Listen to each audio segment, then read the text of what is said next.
opposite over these past few months.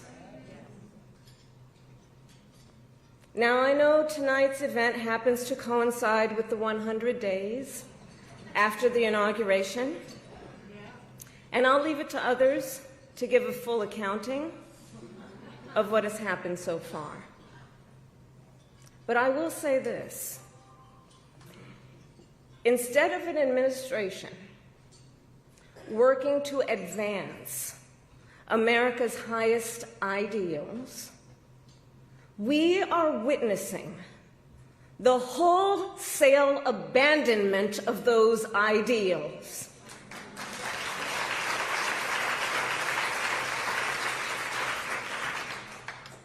And what we are also seeing in these last 14 weeks is Americans using their voice and showing their courage.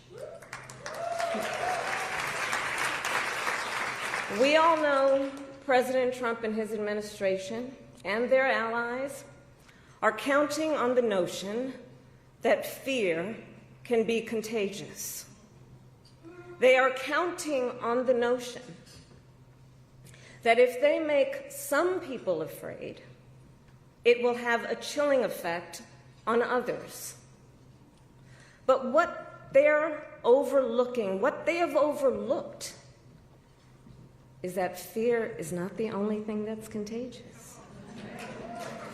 Courage is contagious.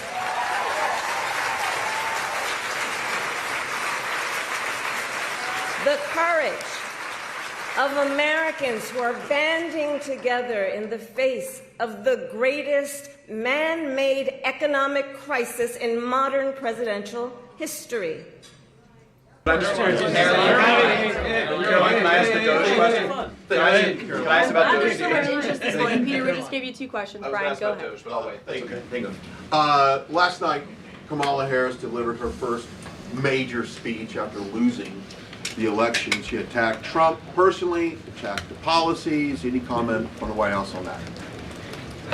Well, I think it was a great reminder to the American people of just how blessed we all are that the leader sitting in the Oval Office today is President Donald Trump and not President Kamala Harris.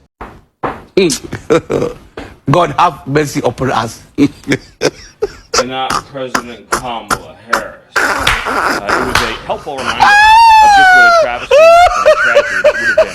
It would have been the end of America. And it gives me a chance to bring this whole thing home.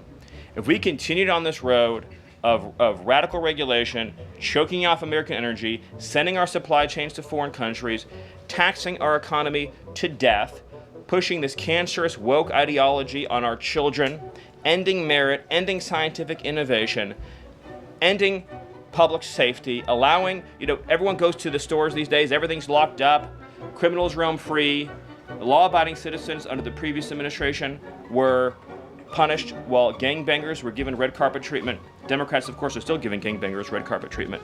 And then the border invasion. If those policies had continued, it would have been the end of the American Republic. And the only thing Americans want to hear from Kamala Harris is an apology for joining Joe Biden, remember she was the border czar, joining Joe Biden in aiding and abetting the invasion of our country.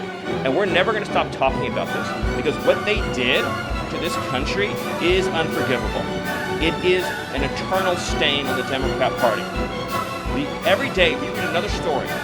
Every day we arrest another alien they let into this country who raped a child, who beat a woman within an inch of her life, who murdered a mom, who murdered a dad, who trafficked drugs into this country, who trafficked fentanyl into this country, who are responsible for dead and slaughtered Americans. And I don't know what's broken in the Washington press room that none of that moves them emotionally.